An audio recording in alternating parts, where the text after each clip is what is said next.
Alright guys, it's leaks time. I didn't think I would ever say this, but I'm very excited to play this. In the past I never had time to play leaks because I was playing my main account to get 200 mil all in all the skills.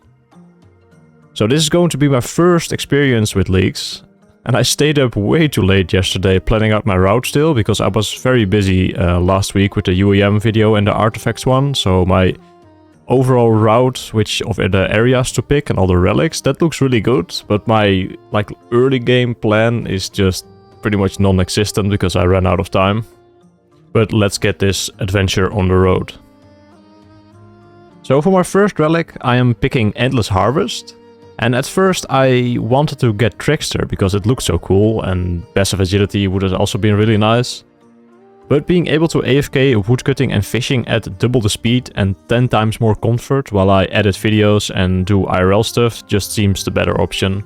So going for Endless Harvest.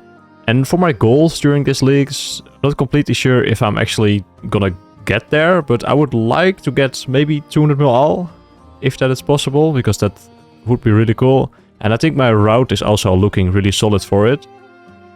But I also just want to have fun with this, so I'm not gonna super try hard and be upset if I don't get it. But I also want to dip my toes a little bit in PVM, so I can do Slayer with some cool weapons, hopefully. So yeah, as I said earlier, I didn't get much sleep the day before, so my early game plan is just non-existent. But I found some basic guide for unlocking my first area and relic. So I'm just gonna follow the guide. And I'm also not feeling super well on day one, so probably not gonna play that much. So I think we're gonna fall behind a little bit, but I don't know, maybe we can make a great comeback when I have all my relics unlocked. Hey, it's time for the second relic. I was pretty torn between these two because they are both kind of nice, but I think the Globetrotter is just better for early game and the Fairy's Flight is gonna benefit more in the later game. And since I'm planning for 200 mil all, I think Fairy's Flight is gonna be the better option here. So I'm going for Fairy's Flight, and with this I think I also can just leave my Draymond Staff in the bank because this is now my Draymond Staff. Since you can also travel to fairy rings with this, so that is also super nice. So I don't have to wait for the Lumbridge Elite Diary to ditch the Draymond Staff.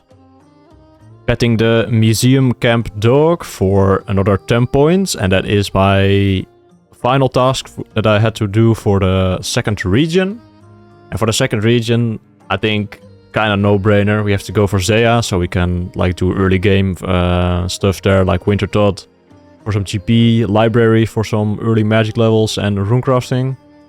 And a lot of tasks as well that we can just do while we skill. So yeah, that is our first unlock. Already did a little bit of Winter Todd for some tasks and some other tasks on Zaya. And now working on the 50 library book, and that should get me 40 runecraft and 40 magic. And also from this task, I get enough points for my third relic. And that is going to be the Banker's Note.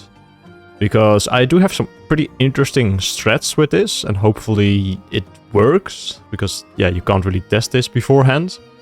But I think this is just going to be also the better option for later game. The fire sale is really good. But I think it's only good for getting early tasks that you can buy all the Tsar items, and I guess if you have Fremenic you can do construction pretty quickly, but other than that I think fire sale is kind of a scam. I think Banker's Note is just gonna be way more versatile later on. So yeah, Banker's Note it is. And for the rest of day one I think I'm just gonna sit at Winter Todd because yeah, I don't really know what to do next. It's kind of overwhelming with how many tasks I can do. So I'm just gonna sit at Winter Todd, hopefully get full pyro for the task. And just get all the reach your first level 70, 80, 90 and first 99 for the points. So yeah, let's fire make brothers. And that is 92 fire making. So I think I'm gonna call it a day here for day one.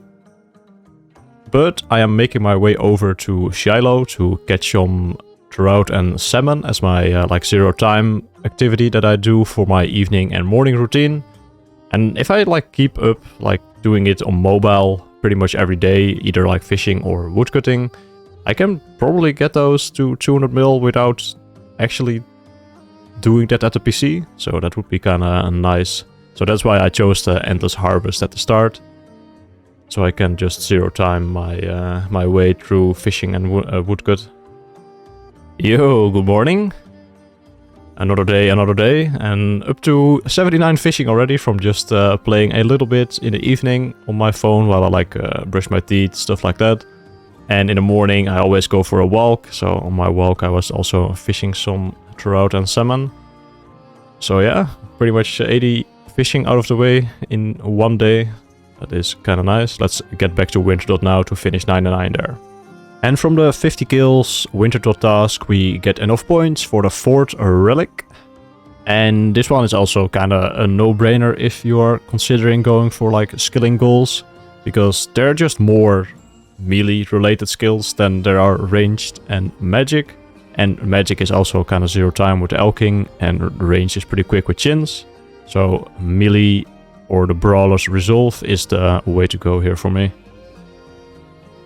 And already almost done, because yeah, everything is just super quick and I was getting like 3 mil fire making XP per hour. Unfortunately I didn't get full pyro yet, maybe you get it from the last chest. But yeah, there is first 99, another 200 points. Let's work on some other tasks after this. No, didn't get full pyro, oh well. Then I did a mystery murder quest, whatever it's called, for 20 crafting, and then I could process all my gems I got from Winterdot for some extra crafting levels and GP, because you can just sell those quickly at the gem shop in Corinth. And of course the crafting levels were for birdhouses, because any Ironman needs to do their stupid birdhouse runs, but at least they are a lot quicker on leaks because of the XP multiplier. And also already found a really good use for the Fairy's Flight, because normally you would have to get dig site pendants to get like somewhat reasonably on Fossil Island. But now with the Fairy's Flight you can just teleport to the leprechaun at the hardwood patches, and then you can just run over to the other birdhouses. So pretty good. But yeah, birdhouses are still birdhouses. But yeah, day 2 is still like doing a lot of tasks. Like any task I see I just need to do, because I need to unlock all the relics and regions as soon as possible to benefit from the 16x multiplier. So yeah, wish me good luck with not going insane from all the tasks. Because essentially this is just one giant achievement diaries, and it just happens to be so that achievement diaries are like probably my least favorite thing to do in this game, so yeah. Thank you for that. Yeah, that was a 1kc Rune X from the Tree Spirit, so that is very welcome. Saves me 60k from buying it at the Woodcutting Guild. And now with the Leaks multiplier, the Saya favors are actually kind of reasonable to get, so I went for those as well, since it's a task to get 100% favor in all the houses, and all the quests also is a task, I think. And with the Brawler's Resolve, I can't even get hit by the poison clouds here at the mine, so that is also very nice. Good day. I don't know. What is he saying? You do not have all the requirements? Oh. Oh, I don't have combat. What do I need? Strength. Aha. That's a lot of... Alright, how much does this gonna give me? 40, yeah. So we can equip a rune pickaxe, or a rune weapon, and an eddy weapon. And now we have enough for the next area. So that's gonna be Kenderin, so I can do the waterfall quest for the strength levels for the other quest that we couldn't do. Nice. You also get some gold bars, that's kind of nice. If I have to make some jewelry at some point. Alright, let's see the levels. 1k total and 50 strength, fucking hell. Finished all the Zeya favors and all the quests, and also the Architectural Alliance. But I'm keeping the XP lamp like at the NPC because I need level 40 in it and I'm not yet level 40 Herblore. And I can probably get my 5th relic as well before I do that, so I get more XP from it. I had this easy clue that I got from fishing in my bank, but I don't think I'll complete a lot of clues. But still, doing a couple of clues might give me a couple tasks, so hopefully this easy one can give me a unique for 2 tasks. Ayo! Semi-page from the easy and a master clue. That is very nice. Let's see what the master is. Can we do it? Shiajin Graveyard. That is probably Ancient Wizard Trio. I don't think that's a good idea with 19 prayer and 25 hit points. Maybe in the future I'll complete that one. Been going quite hard on the tasks again. And this Spindler Rupia should give me enough points for my 5th relic. There we go. Now we actually get more XP as well again. Because I think at the 2nd one you got like increased XP multiplier at the 5th one and at the 7th one. So now at the 5th one we are getting 12x XP and at 7 it's 16x. So we can actually like do some skilling and feel not like completely bad about it.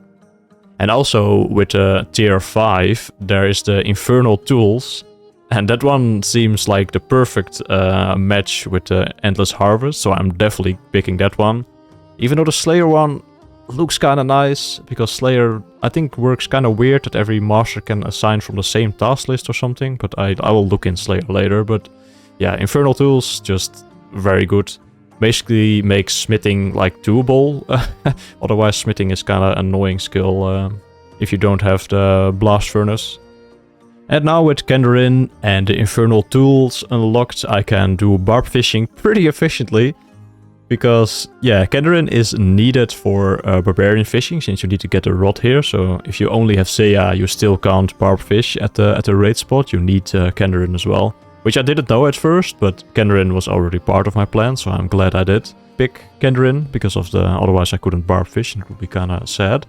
But the fucking harpoon makes this so that it's just 3-tick AFK, since the harpoon and all the other tools like make the actions shorter for their respective skills.